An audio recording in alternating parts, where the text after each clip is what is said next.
Diaspositive vous amène aujourd'hui au Collège de France à la rencontre d'Alain Mabankou, l'écrivain franco-congolais qui y donne des leçons extraordinaires. Suivez-moi.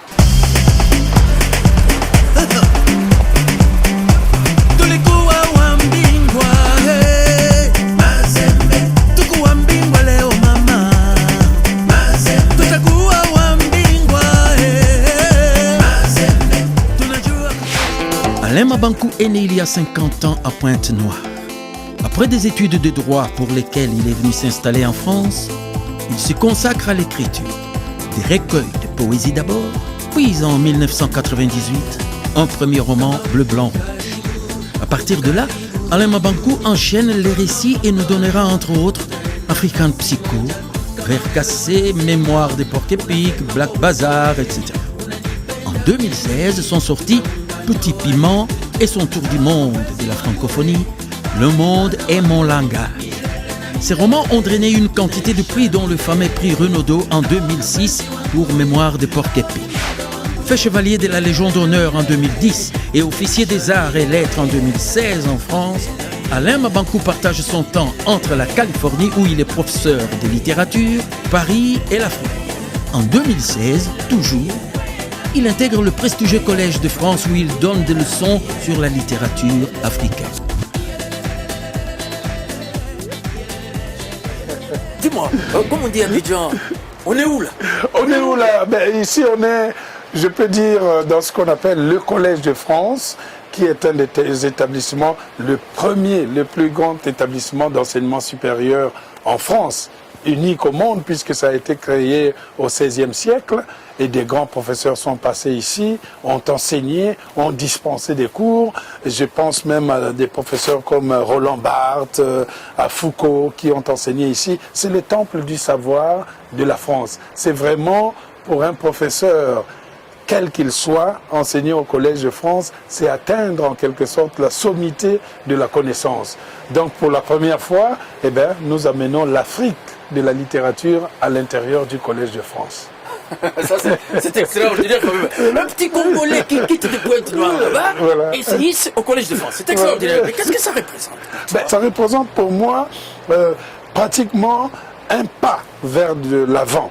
C'est-à-dire que ce que j'ai recherché pendant des années, comment faire de sorte qu'on ne puisse plus considérer l'Afrique comme un continent à la traîne, intellectuellement, économiquement ou politiquement, on le fait par la manière de dispenser la connaissance. Et moi, ça représente... Dispenser la connaissance. Dispenser la connaissance. C'est important qu'on le sache que la connaissance n'est pas blanche, jaune, rouge ou noire. La connaissance est humaine. Et dans l'humanité, on a toujours essayé d'enlever la couleur noire pour mettre tout de façon uniforme.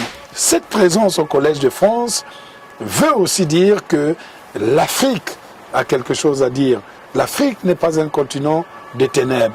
L'Afrique est un continent porté par une jeunesse dynamique, forte, qui veut parler, qui veut s'exprimer, mais qui est parfois bâillonnée. Moi, je descends dans l'arène, je mange avec eux dans l'Inganda, je mange le mfumbois, je mange le manioc, je mange le foufou, je bois la skol, je danse avec eux le ndobolo. Et voilà. Et à 5 h du matin, je dis, bon, tu te reposes 2 heures, on repart vers la connaissance. Parce que la connaissance, c'est ce qui reste. Et ces jeunes doivent accéder à la connaissance. C'est le sens du travail que je fais depuis longtemps. Quand je fais un travail, j'ai en ligne de mire la jeunesse. Donc ce qui se passe au Collège de France, ici, c'est quelque chose, c'est vrai, d'inédit.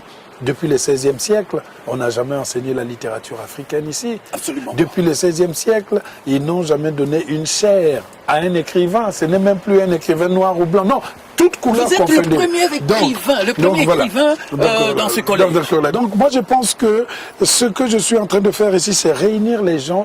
Je regarde les compétences. Si ta compétence, tu es un Asiatique ou tu es un Européen blanc, si tu sais parler de l'Afrique, tu viens avec moi, on en parle. Parce que je sais que ce n'est pas forcément que les Africains qui doivent parler de l'Afrique. Ce n'est pas que à la poule de parler de l'œuf. Le cuisinier aussi peut parler de l'œuf. Ah ben, bien sûr. Et la poule peut pondre l'œuf, mais la poule est incapable de faire l'omelette. Et ça, c'est le cuisinier qui va le faire. Donc moi, je cherchais, voilà, je cherche ça, tout. c'est que j'aime chez toi, parce que voilà, tu ne pas du tout. bien sûr, mon frère, parce que comme ça, l'image de la poule, elle est là. Nous sommes des Africains, nous pondons les œufs, c'est très bien. Mais si on peut avoir des cuisiniers qui peuvent dire, je vais faire l'omelette, j'ajoute un peu de fromage, je mets un peu d'oignon, je mets un peu de tomate, ça, c'est les idées qui viennent d'ailleurs. C'est extraordinaire, c'est magnifique. Oui. Alors, nous allons aborder aussi le problème culturel, parce que nous sommes ici pour la création Tout à fait, ouais. artistique, culturelle. Nous parlons-nous. Oui, oui. Mais je pense à la création artistique. Quand on voit l'art, les gens ont toujours tendance à considérer l'art, c'est simplement les statuettes et puis la musique ou quoi. L'art, c'est tout ce qui sort de l'imaginaire et qui permet à beaucoup d'autres gens de pouvoir comprendre un monde. Dans ce sens, la littérature fait partie de l'art. L'art, la définition de l'art, c'est la manière de faire quelque chose. Oui. C'est-à-dire que la manière avec laquelle, par exemple, vous dansez, vous êtes un artiste de la danse. La manière avec laquelle vous faites exprimer cet art. Et l'écrivain aussi a sa manière de faire. Je vous le faire. J'ai Voilà. l'impression que vous êtes vraiment... Bon, je sais que je peux danser comme ça. Même le pas de danse que je fais, dans les deux Congos, ils vont se moquer. Ils vont dire, ma banco ne danse pas bien. Mais c'est dont je suis sûr, c'est que je danse mieux que Kofi Olomide. C'est déjà ça. Il chante mieux, il compose mieux, mais je danse mieux que lui. Mon cher Antoine, ne vous en faites pas, vous aurez l'occasion de danser ensemble. Il y a Lobs qui dit, il nous parle d'un temps que les Morano ne veulent pas connaître. Mais c'est normal. Les Nadine Morano, c'est des gens qui ont dit que la France était un pays de race blanche et de culture judéo-chrétienne. C'est faux. Quand les Français avaient des problèmes, parce que l'Allemagne avait occupé la France. La France est allée se réfugier à Brazzaville. Ah, c'est vrai que c'est pour ça. La conférence de Brazzaville, on parle toujours de Londres, l'appel de Londres, mais on oublie toujours le fait que Brazzaville était la capitale de la France libre.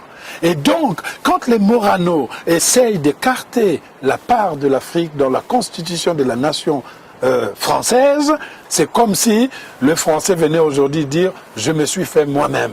La France est un pays, je l'ai dit, tissé de fils noirs. Quand vous avez un costume, vous voyez, ces doublures-là sont importantes parce que ça donne une certaine élégance. Eh bien, la portée des Africains, les Africains ont donné une certaine élégance et une certaine fierté à la France. Le tout premier roman d'Alain Mabankou a été édité à quelques pas du Collège de France dans la discrète mais très renommée maison d'édition Présence Africaine. J'ai décidé d'aller y faire un petit tour. Le premier livre d'Alain Mabankou a été publié à Présence Africaine en 1998. Je l'ai vu arriver, tout jeune auteur, qui était un grand poète à l'époque, qui avait envie de se lancer dans le roman, qui voulait le faire à Présence Africaine, comme ses pairs. Voilà, c'était la maison symbole, comme elle est toujours. Présence Africaine est née en 1947, sous l'impulsion d'Alioune Diop, qui a fédéré l'ensemble, si on peut dire, des intellectuels d'origine africaine à l'époque. Et ça correspondait à une demande, c'est-à-dire que cette population existait, évidemment, était là, mais on ne la voyait pas. Ça va faire donc bientôt 70 ans que Présence Africaine existe. C'était la première maison d'édition africaine, dirigée par des Africains. Donc à l'époque, c'était dans la logique d'être publié par Présence Africaine. Quand on était un auteur africain, on venait se présenter automatiquement à Présence Africaine. Je vais vous parler d'auteurs actuels, jeunes auteurs, qui seront certainement bientôt très demandés partout. Bougar Sarr, très jeune homme, qui a aujourd'hui 25 ans, qui a déjà reçu 3 prix pour son premier roman. Un autre auteur jeune sénégalais, Elgas. En fait, il part au Sénégal, retrouver sa famille, faire un tour dans le pays. Et avec le décalage de sa vie en Europe, il regarde son pays autrement.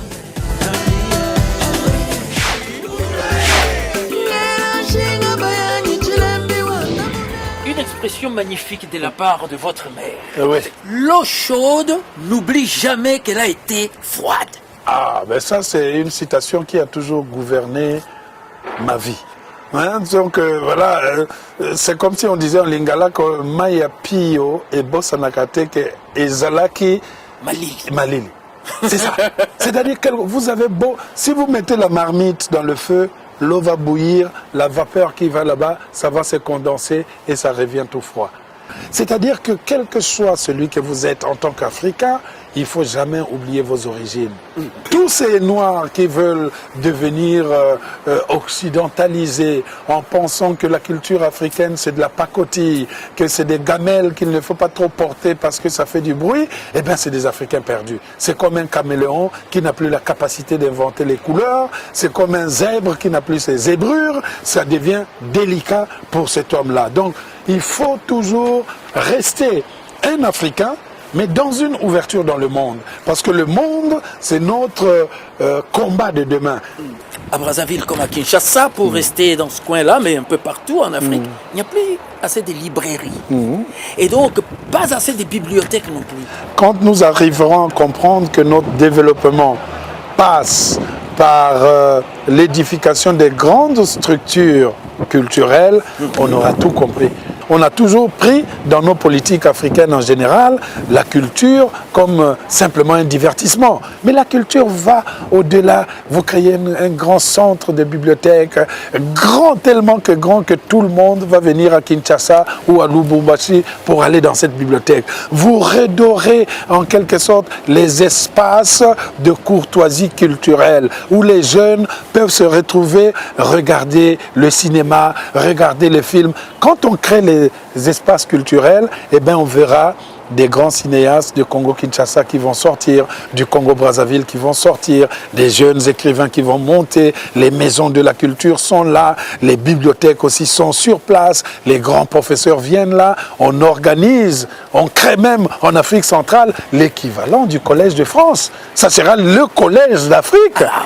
Il faut toujours rêver. Donc je donne des idées à nos gouvernements de penser à cela. Moi, je suis prêt à les aider pour aboutir à des projets culturels. Et quand je dis prêt à les aider, et ça, je regarde vos spectateurs droit dans les yeux. Quand je dis aider, c'est aider et c'est de ne pas attendre qu'on me paye quoi que ce soit. Parce que mon salaire, c'est de ne plus voir les enfants traîner dans la rue, mais aller dans les bibliothèques, aller dans les salles de cinéma, aller faire Internet gratuitement dans les réseaux que nous allons construire. Et ça, je le ferai bénévolement puisque ces images témoignent de l'authenticité de mes propos. Diaspositive, la diaspora créative, la diaspora qui entreprend, la diaspora debout. Vous rêvez Alain Mabankou.